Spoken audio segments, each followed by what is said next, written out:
সুপ্রভাত বন্ধুরা, আশা করি সকলে ভালো আছো। আজকে একটা নতুন দিন, আজকে রবিবার। আর কিছুদিন পরেই এই বৈশাখ মাস পড়লেই যার জন্মদিন আসে তিনি হলেন আমাদের রবি ঠাকুর। তাই আজকে রবি ঠাকুরের একটা গল্প শোনাবো আমার ছোট এবং বড় দুই বন্ধুকে।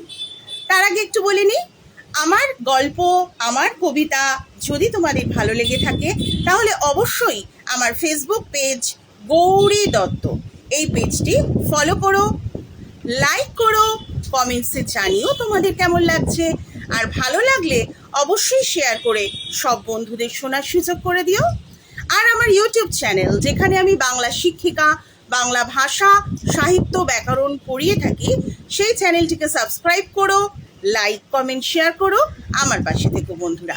তাহলে আজকে রবি ঠাকুর, বৈশাখ মাস এসে গেছে, আর কিছুদিন পরেই রবি ঠাকুরের জন্মদিন আসছে 25শে বৈশাখ। তাই আজকের নিবেদন আমার রবি ঠাকুরের ম্যানেজার বাবু। চলো শুরু করি। আজ তোমাকে যে গল্পটা বলবো মনে করেছি সেটা তোমার ভালো লাগবে না। তুমি বললে ভালো লাগবে না কেন? যে লোকটার কথা বলবো সে চিতোর থেকে আসেনি, কোনো রানা মহারানার দল ছেড়ে। চিতোর থেকে না এলে বুঝি গল্প হয় না? হয় বই কি, সেইটাই তো প্রমাণ করা চাই। এই মানুষটা ছিল সামান্য একজন জমিদারের সামান্য পাইক। এমনকি তার নামটাই ভুলে গেছি। ধরে নেওয়া যাক সুজনলাল মিশির। একটু নামের গোলমাল হলে ইতিহাসের কোনো পণ্ডিত তর্ক করবে না। সেদিন ছিল যাকে বলে জমিদারি সেরেস্তার পুণ্যাহ, খাজনা আদায়ের প্রথম দিন। কাজটা নিতান্তই বিষয় কাজ, কিন্তু জমিদার মহলে সেটা হয়ে উঠেছে একটা পার্বণ। সবাই খুশি, যে খাজনা দেয় সেও, আর যে খাজনা বাক্সতে ভর্তি করে সেও। এর মধ্যে হিসেব মিলিয়ে দেখবার গন্ধ ছিল না। যে যা দিতে পারে তাই দেয়, প্রাপ্য দিয়ে কোনো তর্কা হয় না। খুব ধুমধাম, পাড়া গেয়ে সানাই অত্যন্ত বেসুরে আকাশ মাতিয়ে তোলে। নতুন কাপড় পরে প্রজারা কাছারিতে সেলাম দিতে আসে। সেই পুণ্যায়ের দিন ঢাক ঢোল সানাইয়ের শব্দে জেগে উঠে ম্যানেজার বাবু ঠিক করলেন তিনি স্নান করবেন দুধে।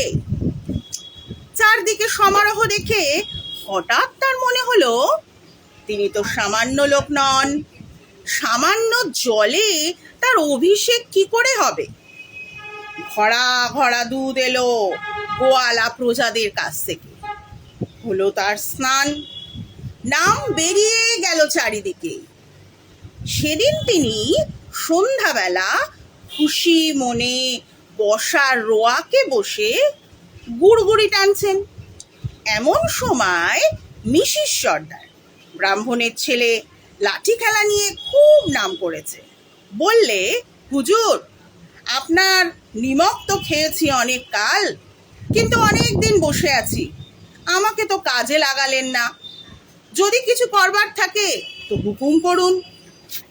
ম্যানেজার গুড়গুড়ি টানতে লাগলেন। মনে পড়ে গেল একটা কাজের কথা। জসিম মণ্ডল চরমহলের প্রজা, তার ক্ষেত ছিল পাশের জমিদার সীমানা ঘেঁষা। ফসল জন্মালেই প্রতিবেশী জমিদার লোকজন নিয়ে প্রজাকে আটকাতো। দায়ে পড়ে জসিমের দুই জমিদারেরই খাতায় আর দু জায়গাতেই খাজনা দিয়ে ফসল সামলাতে হতো। যে ম্যানেজার দুধে স্নান করেন এটা তার ভালো লাগে।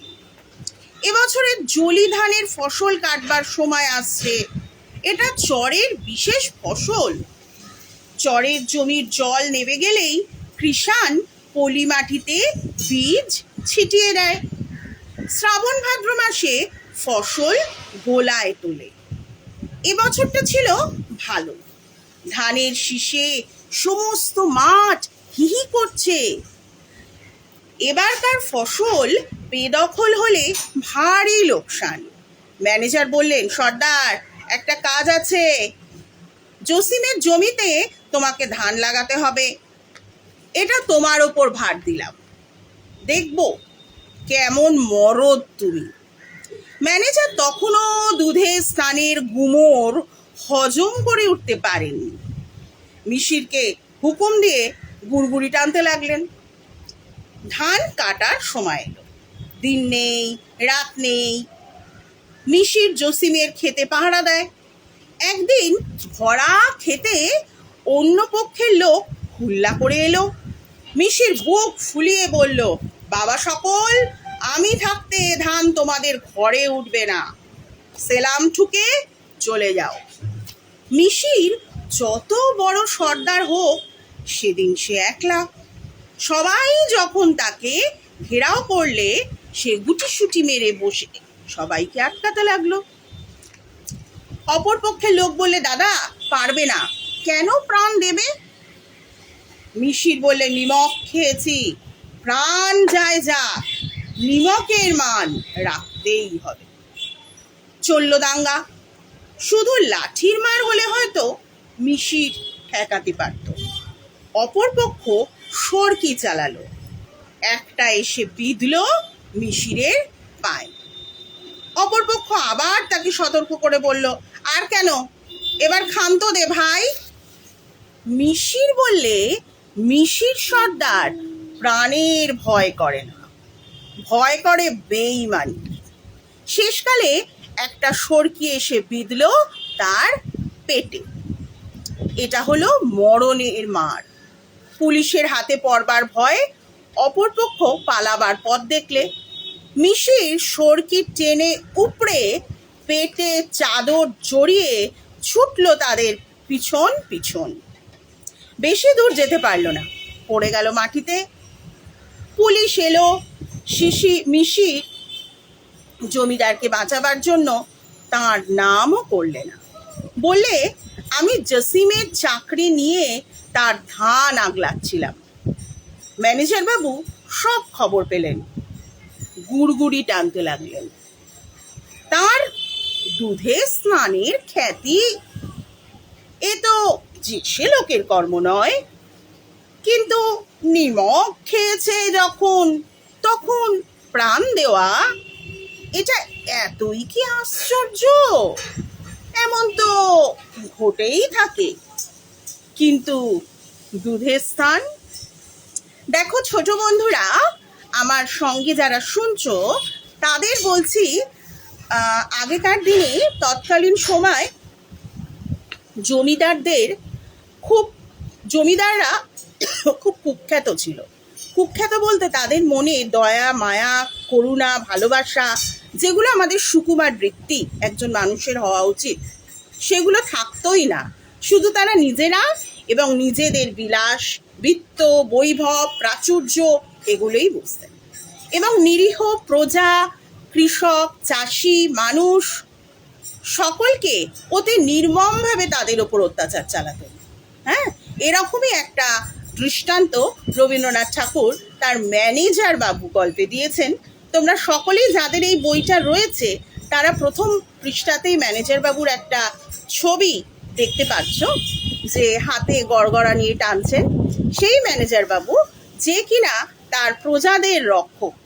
কিন্তু ভাবতে পারো, যেখানে যে গ্রাম বাংলায় অনেক শিশু এখনো কাঁদছে একটু দুধের জন্য, দুধের অভাবে, অপুষ্টিজনিত কারণে কত ছোট শিশু দিনের পর দিন ভারতবর্ষে গ্রাম বাংলায় প্রাণ হারাচ্ছে, সেইখানে জমিদার বাবু, ম্যানেজার বাবু দুধে স্নান করছেন, এবং সেটা তিনি পরম গৌরবের, অহংকারের, আনন্দের বলে মনে করছেন।